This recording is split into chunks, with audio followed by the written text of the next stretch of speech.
guys! Welcome to another episode of Tiger Garage. So today, kakaiba yung video natin. So imbis na gumagawa tayo ng cars ngayon, we're doing some kind of a special thing. Mag-unboxing tayo ngayon. So ano yung i-unbox natin ngayon?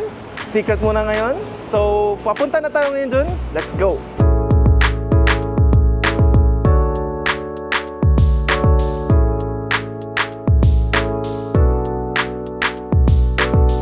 Alright, nandito na tayo sa Bristol, Caloocan. So, ito na yung surprise unboxing natin today. Look, it's here. Tada! Ayan. It's not yet been opened, it's not yet been activated. So, special request ko kay Bristol Motors, which is big thank you to QJ Motors Philippines na bigyan nila yung chance nila sa atin na mag-unboxing tayo ng sariling motorcycle natin. This is a QJ Moto SRV 600. So, is the first, I think, and also only V4 na chopper or bobber style cruiser motorcycle dito sa Philippines. We bought it for our own shop motorcycle. So if you come to Tiger Garage, makikita nyo to palagi na sa Tiger Garage. So ayan, papabuksan na natin. Let's go!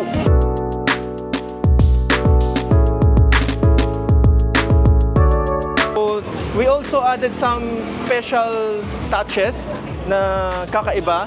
So, anong kakaiba natin? Yung makikita yung sample bike nila is actually color black. So, this is a special request ko kay QJ Motor Philippines na buti na lang pinayagan nila. Pinarating natin is color silver. So, this is a little bit special color. So, konting sneak peek lang. Ayan, ganito yung color niya. Hindi siya color black. So, ang style kasi gusto namin dito, imbis more of a badass na chopper, gawin natin sports chopper na naka-suit and tie. Yan ang style natin.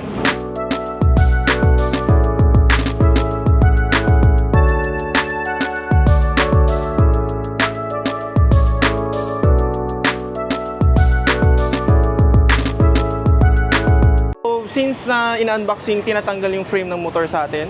So, naghiram tayo ng key nito.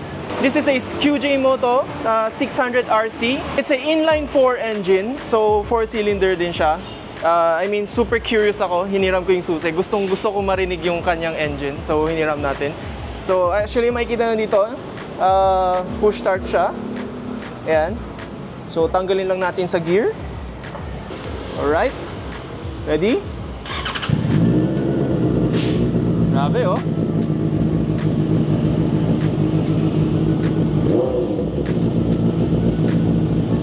Yan ang tunog ng 4-cylinder.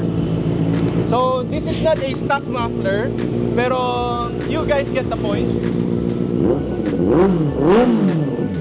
Ayan, hindi ko na papalakasin kasi hindi pa naman nakahitap yung engine, pero you can get a feel. This is a 4-cylinder, ganyan yung tunog niya. Baka ito na yung next bike natin. Pwede ba? Pwede. Ibalik ko na lang yung chopper natin, tapos ito na lang kunin natin, no? Parang na siya mga kotse ngayon, puro keyless entry. So, kung sa kotse is keyless entry, ito naman, keyless upo. Pag upo mo, press start ka lang, start na yung motor. I think, ready na rin yung motor natin. Puntahan natin yung motor natin. Ibaba na from the frame. Wala pa siyang battery, hindi pa pwede start, pero pwede nating upuan. Yung unang-unang upo natin. Testing. Yan yung upo natin. Ang height ko is 177 cm. I'm not that too high person and not that too small person. So actually sakto lang siya. You just need it's flat-footed. Just you need to a little bit careful kasi yung tambucho na nandito. Pero may protection naman. I think hindi naman siguro mainitan. Pero sakto lang yung size niya sa akin. And this bike may look very heavy.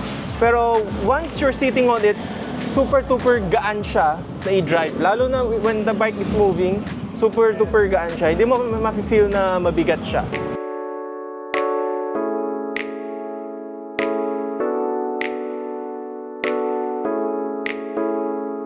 Ito na yung first start natin. Nag-gas na natin. Makikita nyo, odometer niya, 1 kilometer. So, tinulak-tulak yan siguro sa factory para naging 1 kilometer. So, pwede na ba natin i-start? So, ayan, isa-start na natin. Wala naman naka-gear.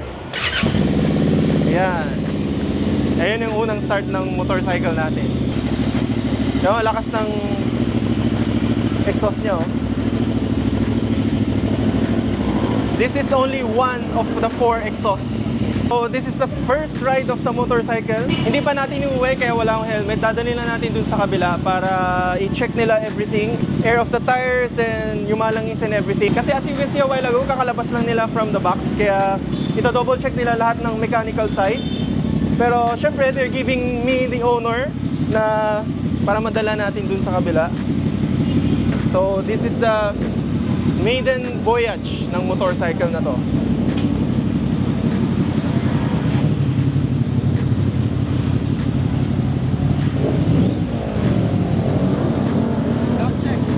Sound check.